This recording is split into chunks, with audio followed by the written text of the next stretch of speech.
Example C. Before we start, it's important to remember that we could be using any one of 7 angle properties to help us work out unknown angles. It's also important to note that there could be more than one way of working out an angle. So if we take a look at example C, we're given 120 degrees and then we're given 5 unknown angles. It always makes sense to start with the only known angle that you're given. So we're given 120. The obvious one to start with would be angle K. Angle K and 120 lie beside each other and they cover a total angle of 180 degrees. So those are angles on a straight line, or supplementary angles. So to get K, we subtract 120 from 180 and that's going to leave us with 60. So K is going to be equal to 60 degrees, and the reason is because of angles on a straight line. And we'll then pencil that into our diagram.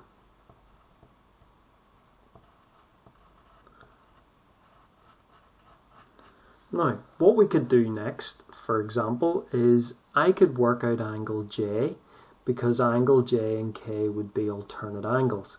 Now, why is that? Well, what I'm going to do is trace over the 2 lines that angle J lies between to start with.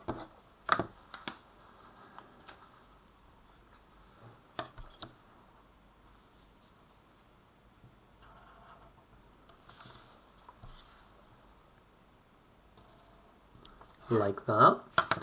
So this will form part of our letter Z, and then to complete the letter Z I'm going to trace over the parallel line at the bottom like that. So we've got a letter Z that contains 2 parallel lines, so that means that angle K and that means that angle J are alternate because they both lie inside the letter Z and they lie at the joints of the Z. So J and K are the same. So if K is 60, then J is also 60. So J is equal to 60 degrees because of the Z rule. And again, when we work out an angle, pencil it into our diagram.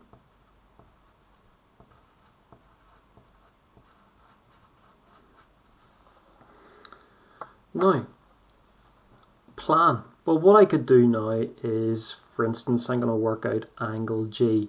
Now, I'm going to use the F rule to get G. Now, you might say to me, but hold on, sir, can you not just use the X rule? Of course you can. G would clearly be 60 degrees here, okay, because of the X rule. But the reason I'm going for the F rule is because I want to demonstrate as many different angle properties as possible in the question. You don't have to do that, but I am doing that just to let you see that all of these angle properties tie in together. So to get G, I'm actually going to use the F rule. So I'm going to trace over the 2 lines that angle G lies between. So I'm going to trace over that one. And then I'm going to trace over this one.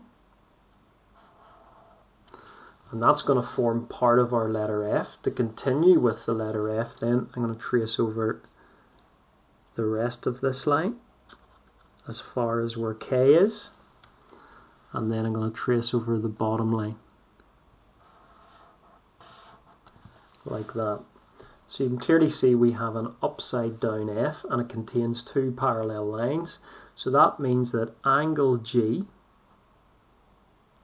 and angle K are corresponding angles because they lie inside the F, they lie at the joints of the F, and they lie on the same side of each parallel line. K is above the parallel line, G is above the parallel line. So they are corresponding. So that means that G is also equal to 60 degrees, and that's because of the F rule. And again, we'll pencil that in our diagram. So G is 60 degrees. Okay, so that leaves 2 remaining angles, H and I. Well, we could go with H. If we start with H here, H and G are angles on a straight line. They're beside each other and they span a total angle of 180 degrees. So if G is 60, to get H, we subtract 60 from 180, and that's going to give us 120. So H is 120 degrees, and that's because of angles on a straight line, ASL. And we'll pencil that in our diagram.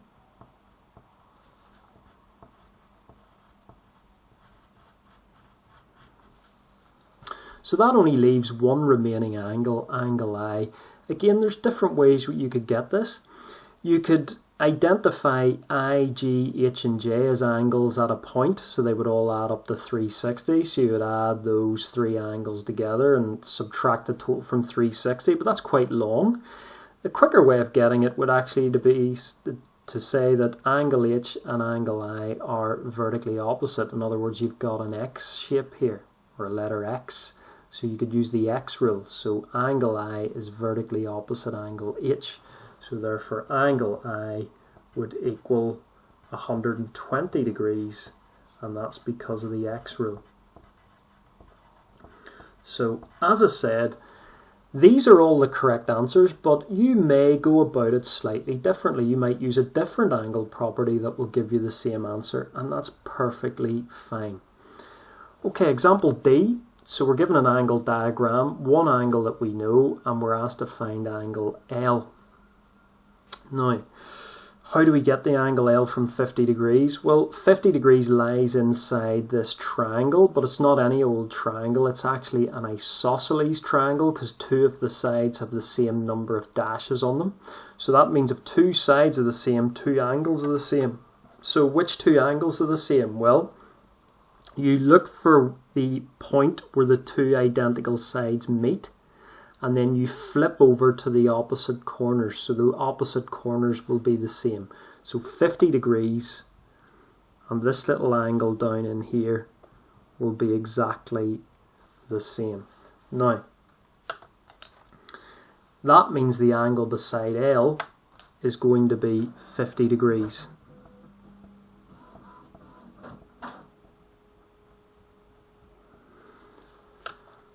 Now we still can't work out L because we don't know the angle on the other side, but if we knew the angle on the other side, we could get L. However, we could work out the angle up here at the top corner in the triangle, because if we did get that, then by using the Z rule, that would allow us to get L. So how could we get the angle at the top of the triangle? Well, we know the two bottom angles are 50, so if we add those together, we get 100, and then we subtract the total from 180 to get the top angle. So there's more than one calculation here, so we need to show we're working out. So we're going to add the two 50s, and that's going to give us 100. We're then going to subtract our total from 180, and that's going to leave us with an angle of 80 degrees. So that means the angle up here is 80, so we'll put that in our diagram.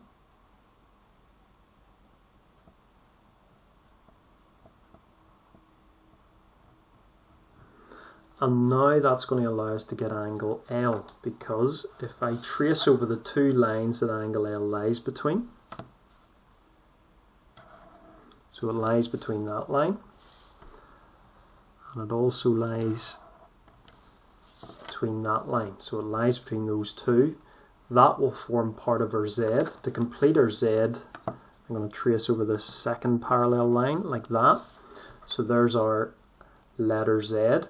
So that means the angle up in here and the angle there will be the same. They will be alternate. Remember, alternate angles lie inside a letter Z, which has two parallel lines, and they both lie at the joints of the Z.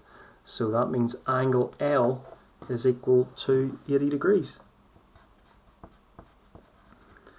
And again, we can rewind and put all the reasons in brackets. So the question started with an isosceles triangle, because we had to work out this angle down here. And then we used angles in a triangle to get the angle up there.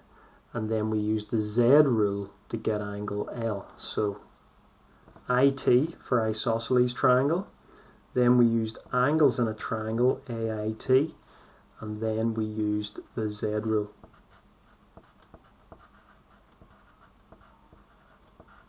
And that's our answer for part D.